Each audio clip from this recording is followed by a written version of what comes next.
for a playoff game where you have every single opportunity in the world handed to you on a silver platter to be in this game and to be winning this game and to go on as a 7 seed, the first ever 7 seed in the NFL playoffs ever, for you to have a chance to go and upset the number 2 seed. You could not have had more opportunities than the Chicago Bears did today. And for those opportunities to get thrown out the window the way that they did and the way that the game unfolded hurt so bad. As a loyal, very, very huge super fan of the Chicago Bears, this playoff game, I don't want to say it hurt as much as the Eagles double doink, because that was terrible. Like, that was on a scale of 1 to 10 for how bad a game could possibly go in the scenario. That would be a 10. This game, even though the score doesn't show it, it's 21-3 right now. We have about 5 minutes left in this game, and I just had to start this because the Saints are already just rushing the ball down the field, and the game's going to be over. They're just running the clock out, and this game really, really hurt. Just seeing it slip through the cracks, the amount of opportunities that we had slip through the cracks, it really sucks. Bears fans, if you're a Bears fan or even a Saints fan, congratulations on winning to the Saints, first of all. They played like the better team in this game. They deserve to win. It sucked because I am not a big fan of the Saints at all. Like, I do not like the Saints, but they deserve to win this game, so congrats to the Saints. But Bears and Saints fans, I'd really appreciate it if you dropped a like and a subscribe down below for a heartbroken Bears fan after this game. It's really, really hard. It was a really, really hard football season for me as a Bears fan and a huge South Carolina Gamecocks fan. The Gamecocks go 2-8. We fire our coach. Our season was not good at all. And the Bears, just a roller coaster of events to lead up to a playoff game where we have a very beat up defense. We're missing Darnell Mooney, one of our best wide receivers.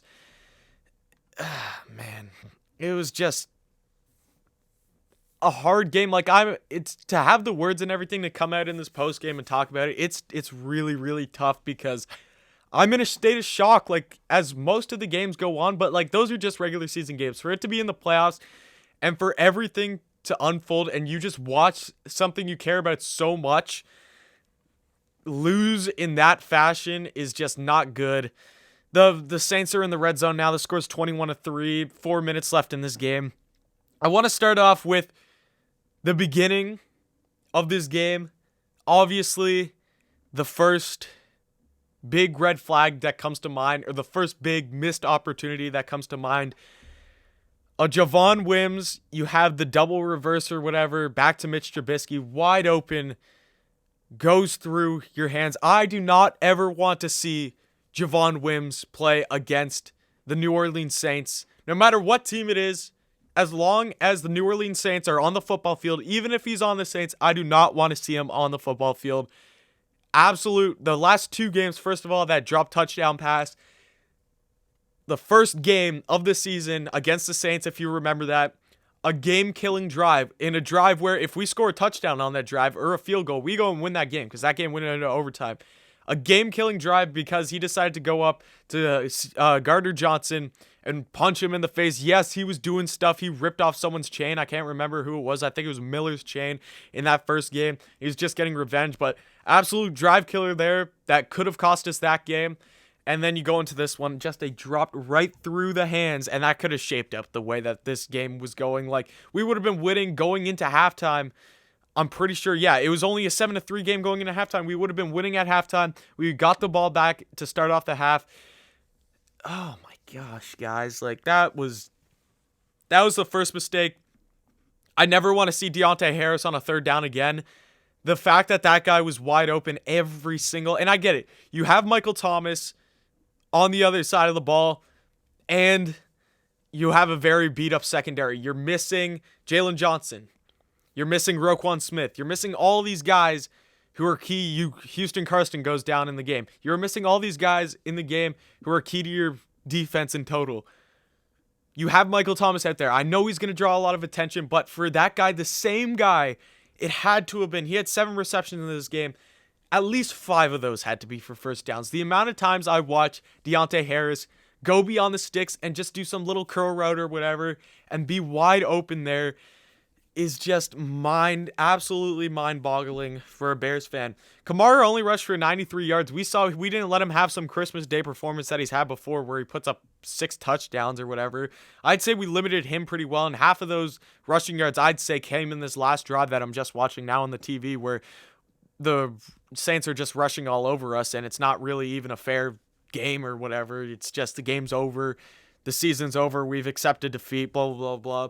I wouldn't say Drew Brees played all that good. Like, we were getting stops on when we needed to or whatever. We were getting the ball back into our offense's hands. It was just those third downs. I think the position in which we were able to turn the ball over just didn't set our offense up in a good position. And our offense, I didn't think Mitch played terrible today. He went 10 for 19, 107 yards, no touchdowns, no interceptions. I don't think really anything he did lost us this game. I didn't really see any bad missed throws that I was like, at the end of the game, I'm going to look back on this. I'm going to watch the highlights again, and I'm going to look back on this, and I'm going to see right there a game changer by a Mitch Trubisky missed throw. I didn't see that. I didn't see that this game. I saw the Javon Wims missed catch. I saw we had Jenkins get the interception, which was huge. It was just an offensive performance in total that I think contributed to us losing this game. The rushing game did not do well.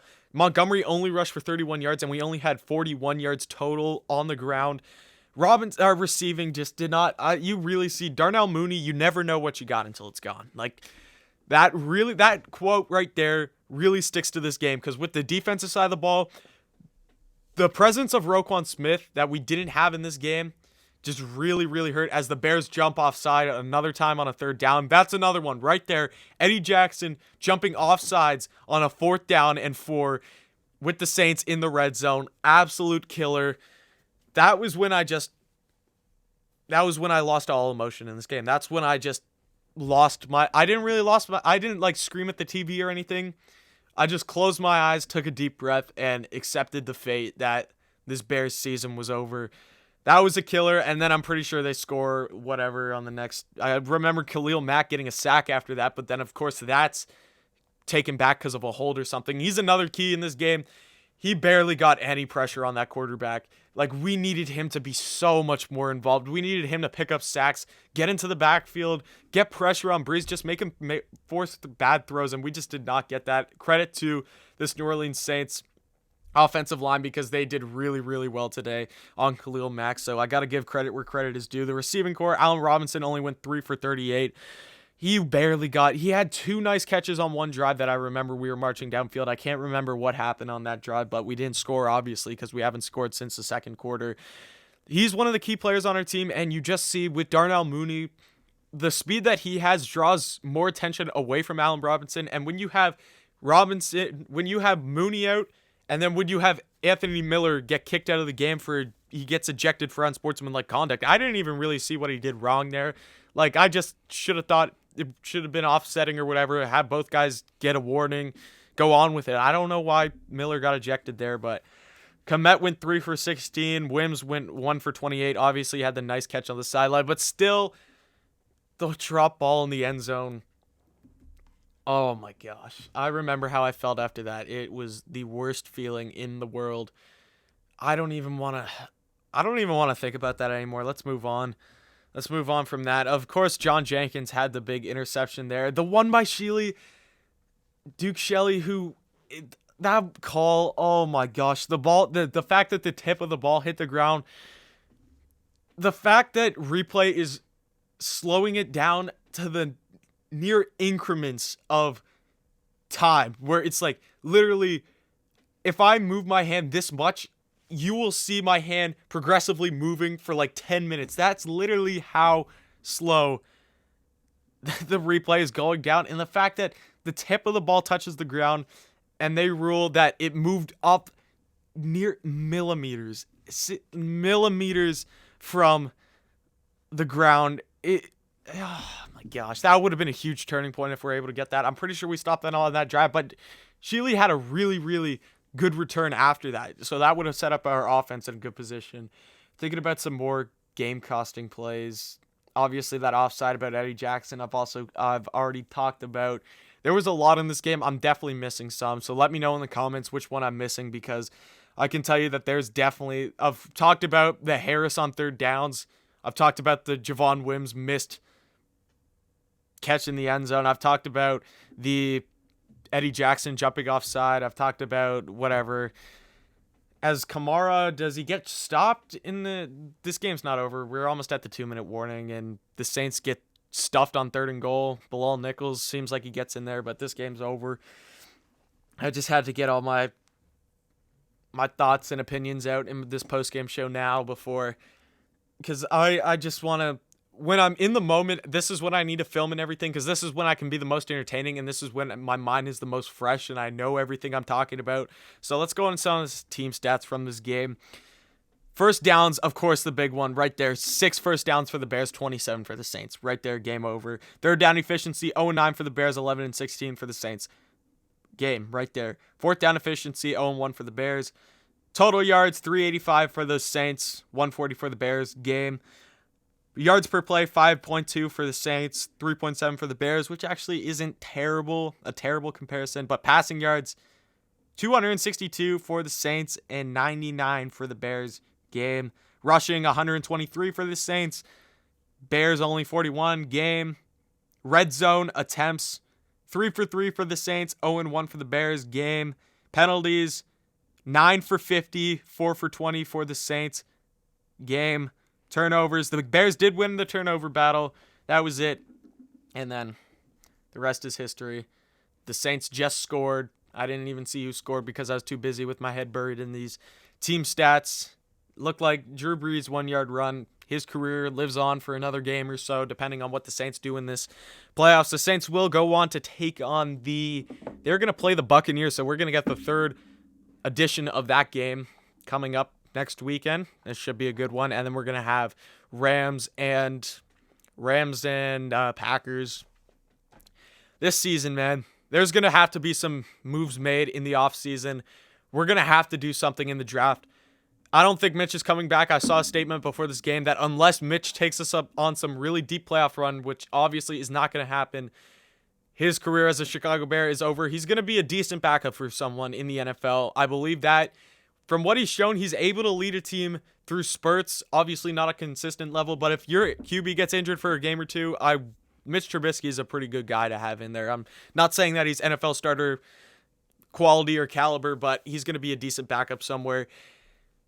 Mac Jones, circle him on the draft board. Devontae Smith, although his stock has risen a lot since winning the Heisman, so he might be a bit of a stretch for us. Jalen Waddle is also up there. The QB situation, I'm even fine with Kyle Trask. Kyle Trask's draft stock has dropped a ton.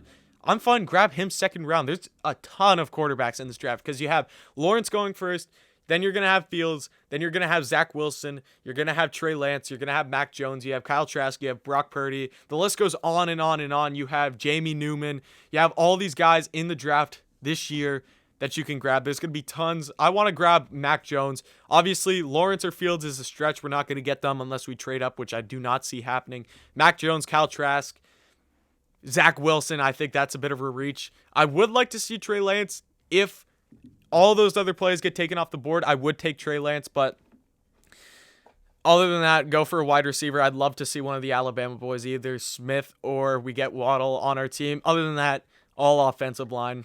No defense. Our defense is going to be fine as long as we're healthy next year. Roquan Smith is going to have an amazing year next year. Our secondary, Jalen Johnson. Oh, that's another thing. We need a safety to help out with Eddie Jackson, which we kind of whiffed on this year. Although Jalen Johnson was a good pick. Cole Kmet was a decent pick. Antoine Winfield, who's one of the best rookies this year, was available for our first 2nd round pick. And I was ticked off when we didn't take him. I thought we were taking him or Trevon Grimes, and then we didn't take him. So safety is something that we're going to have to go for. Offensive line. Wide receiver, if we have a really explosive guy on the board, because obviously A-Rob is probably leaving. Also, huge thank you to A-Rob for sticking around for these years. He was so much fun. My favorite Bears player. Sadly, probably the last game we're ever going to see him in a Bears uniform. Oh, it looks like we stopped Drew Brees. Maybe we didn't. Who cares?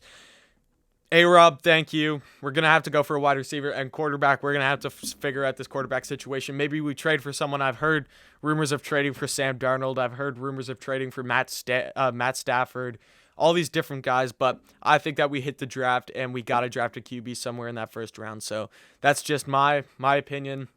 Bears fans, thank you so much for sticking around during this season.